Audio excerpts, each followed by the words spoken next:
Hey guys, wanted to do a quick little video here. I've been seeing on Reddit and on Twitter a lot of people talking about Kvothe Mary Sue, so I wanted to put this one to rest.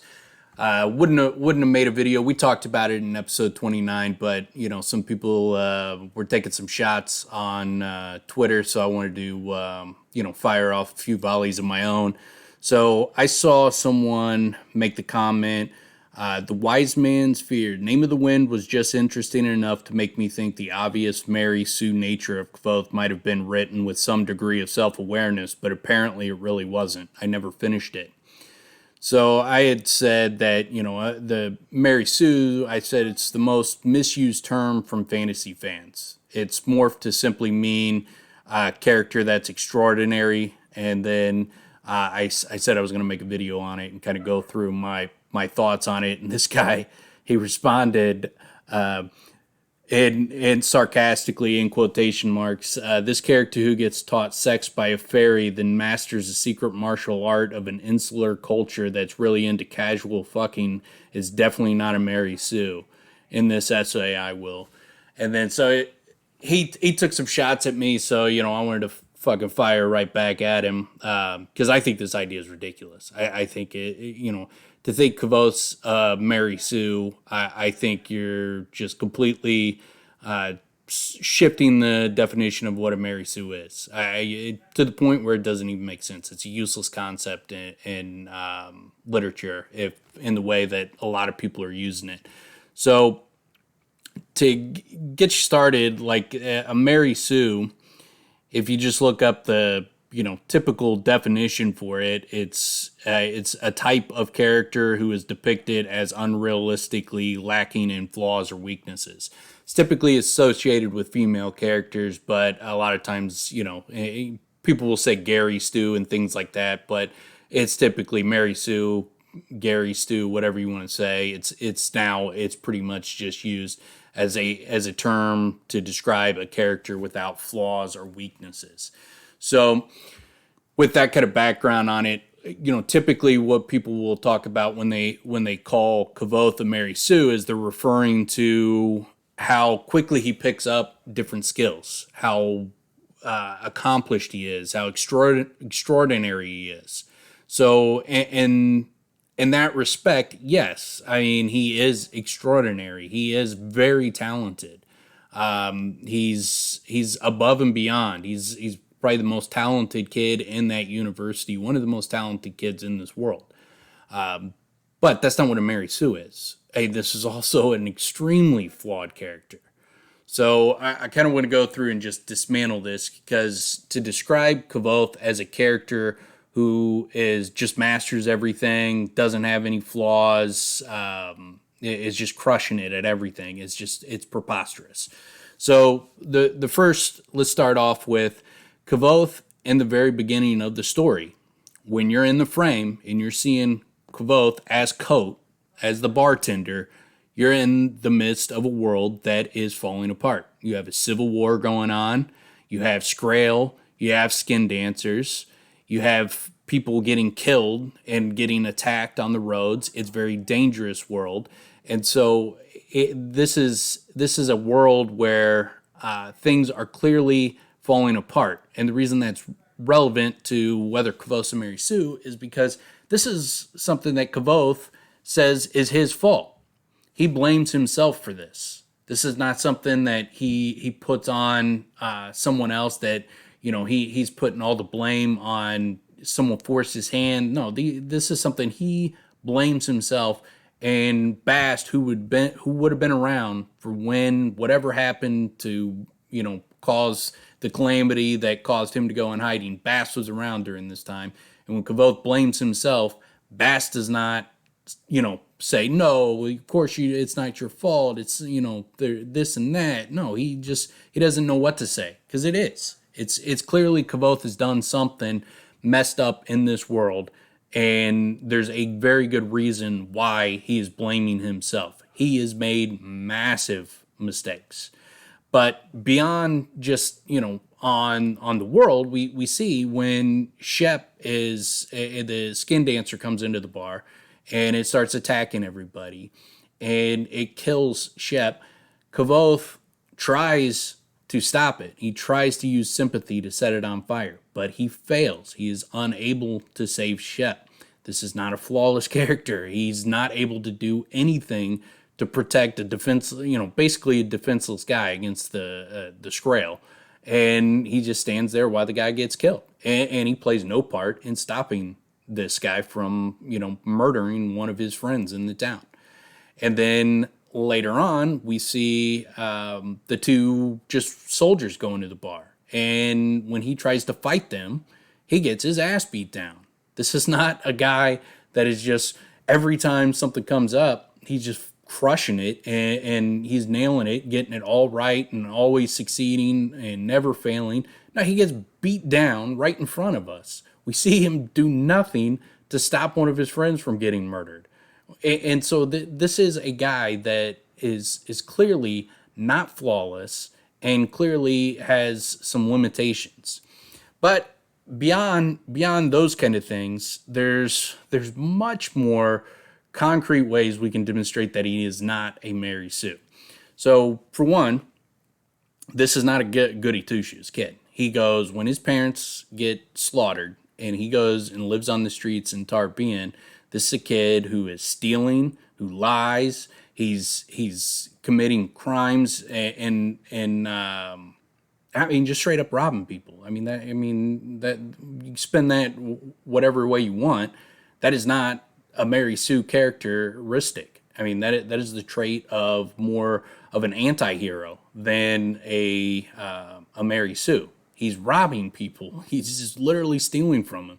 Granted, he's in a desperate situation, and he's trying to survive, but that's not how you write a Mary Sue. You don't write a Mary Sue where they're put in a situation where they're stuck robbing people. That's just that blows up the term.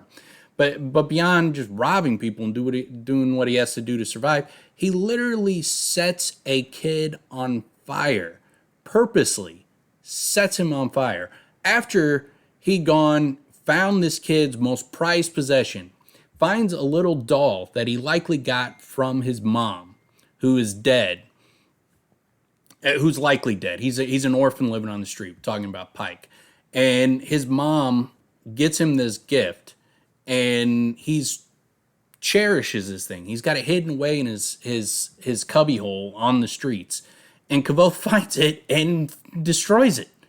It's a scene where when you're reading it, you're like, oh man, Pike's kind of a prick and he's kind of a scumbag. But once you realize his situation, you start to have a little sympathy for him. Not Kvothe.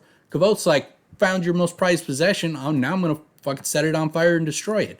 And when Pike finds him and threatens him over it, what does Kvothe do? He tricks him into following him into an alley, and then he throws alcohol on him and then sets him on fire. He set a kid on fire. Not a Mary Sue type of reaction. That's more of a Punisher type reaction, an anti-hero. That is not a Mary Sue. Get out of here. It's just preposterous to describe him as a Mary Sue. But let's go further. Because because of his, living on the streets for 3 years, this is a guy that's very untrusting. He does not have a lot of faith in everybody, to the point he's so untrusting that he can't tell his closest friends like his secrets at all. He just cannot open up to anybody. This is a kid that will put his friends and his loved ones in a bad spot if it helps his cause. He manipulates Manette into, finding a way into the archives. He tries to get Will to risk his position as a scrib in the archives to sneak him in. He uses Fella. He puts her in a compromised position and leverages her, her feelings for him and, the fact that he saved her. He utilizes that to put her in a compromised position to get the information that he wants once he gets into the archives for her to show him around. We see that he's clearly terrible with women for most of the book. I mean, just awful, oblivious to women hitting on him, oblivious to women that are telling him outright that they're into him. He can't pick up on this. This is not a guy that is just crushing it on all respects. He's terrible with women in the beginning, just horrifically bad. It's embarrassing.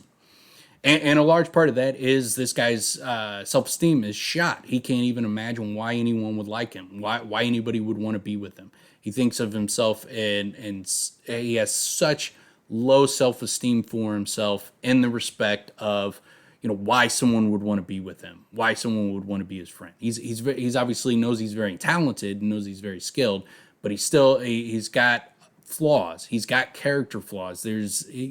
His time on in Tarbean has left a mark on him. Okay, this is not a Mary Sue character at all. Then we go to he breaks into Ambrose's room when he goes to get Dinah's ring back. He risks his ability to be in the university. If he gets caught, he's getting expelled. He's getting whipped. This is a massively stupid risk to get this girl's ring back. It's just over the top stupid. And he takes no precautions. When he goes, he takes limited precautions. When he gets to the window and he sees that there's a bar that's blocked, keeping the window locked. It's clearly Ambrose has taken some precautionary measures to protect against thieving, and Kvothe does almost doesn't think through at all that this might be a bad idea, that Ambrose might have taken more precautions than he anticipated.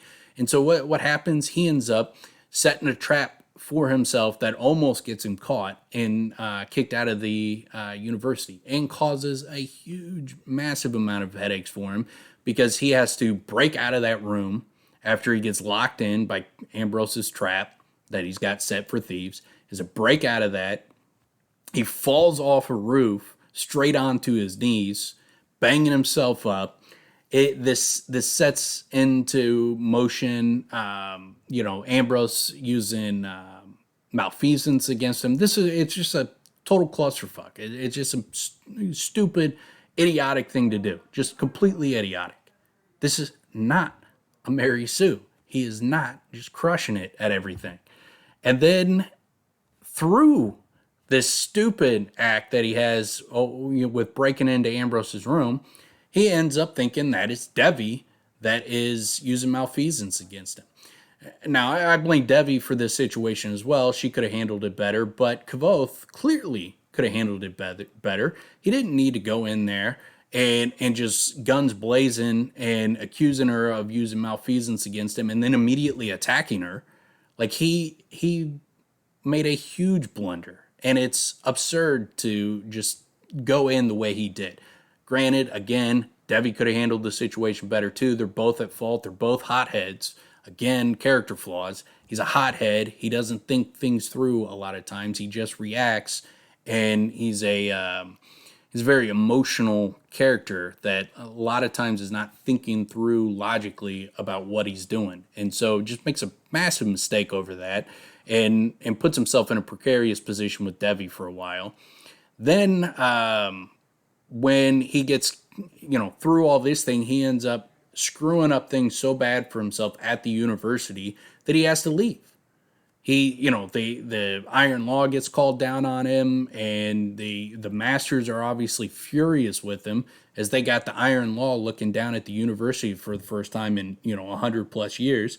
So it just completely, through this one act, completely fucked up a huge aspect of his life, and has to leave the university because of his actions, the things that he did. He is what brought about the reason that he had to leave. Obviously, Ambrose is involved too, but it doesn't happen without Kvothe doing it first.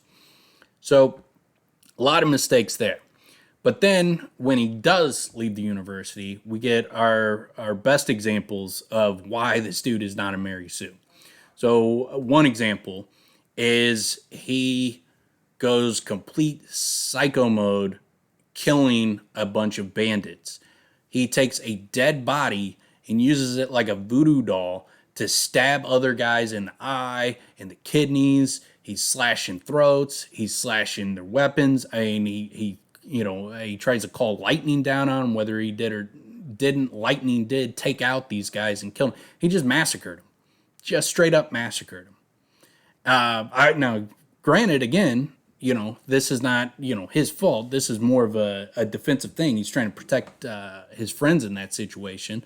So it's not completely his fault. It's understandable why he attacked these guys. These are not good guys. So I'm not saying like it's not understandable, it's not defensible, but it's not a Mary Sue thing. It's a straight up Punisher thing. This is an anti-hero. He's murdering people. Not murder in this situation, but he's definitely killing people. I wouldn't say it was murder, considering this is more defensive. These guys would murder them. But it's definitely it's not hero, straight up hero type thing. It's an anti-hero type of act. Now, after this, we also get the fact that he does murder people. He is a murderer. He murders at least one completely defenseless lady. He murders multiple women. But at least some of these people, men and women, some of them were defenseless. He had poisoned them.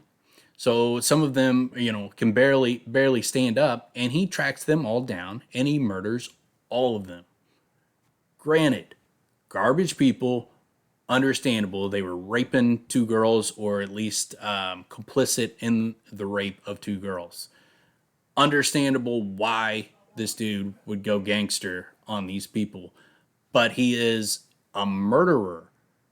I'm sorry, but if your definition of a Mary Sue character includes a murderer, then your definition is ridiculous. It's an absurd categorization if murderers can be Mary Sues.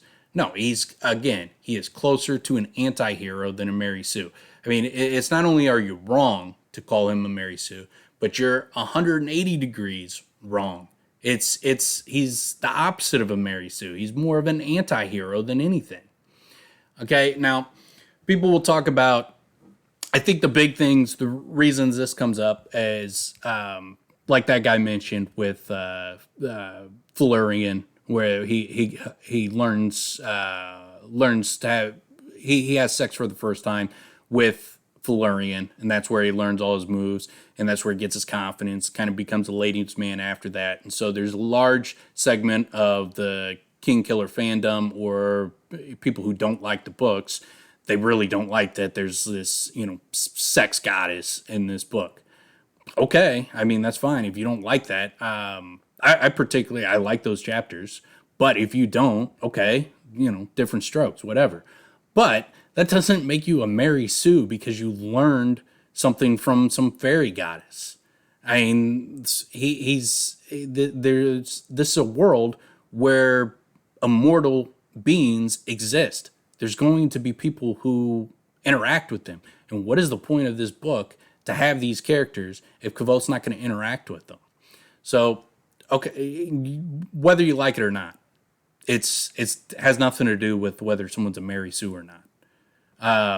In fact, you can talk about he learned sex moves. I mean, look what he used them with Vichette. She's just like, "What are you doing, man? Get your hands off me! Quick, enough with this foreplay. Let's just get down to business." So no, get out of here. It's ridiculous. He's not. That doesn't make him a Mary Sue because he hooked up with Florian. You don't like it because whatever your hang up is, fine. Who cares? That's not a Mary Sue. I mean, let's not change definitions just because you want to categorize why you hate this book in the most ridiculous way possible. Also, people will talk about, in that tweet, the guy said, he goes to the ADEM and he becomes a master fighter from them. That's not what happens. He spends all that time with them and he barely makes it up enough to where they don't kill him. He does not become a master. He's not Vachette. He's not Penta. He's not Shane. He's not even Tempe. And Tempe's down at the bottom rung of the ADEM. And he'd get wasted by Tempe. So, no, he does not become a master. He learns how to fight, and he is more accomplished at fighting now than people who haven't learned how to fight. That is not some extraordinary accomplishment. Yes, he is very talented. He probably picked it up better than other people would, but he didn't pick it up so well that he became a master. And then look at everything else, like sympathy. He's been there for 2 years. He's not as skilled at sympathy as like Master Dahl or Kilvin. These masters are more skilled than him. Naming, we're through 2 books, and he's just now starting to get the bear's grasp of naming, where he can kind of control it. Like he's not just mastering this shit with no problems whatsoever.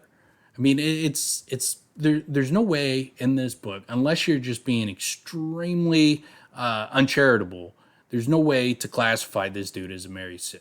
It's a ridiculous position, and if that is the position you take, you're just wrong. You're wrong, and it's obvious you're wrong. I think anybody who watches this with an open mind is going to clearly come away and say, hey, yeah, you know what? A murderer cannot be a Mary Sue. End of discussion. So that's it. That's my take on the ridiculous Mary Sue argument. Be sure to follow us and subscribe on YouTube. Follow us on the podcast, like and review our stuff. And if you got more things you want me to talk about, stuff comes up, hit me up. And follow me on Twitter as well. I'll put links to all our stuff in the show notes. Outside of that, peace out, folks.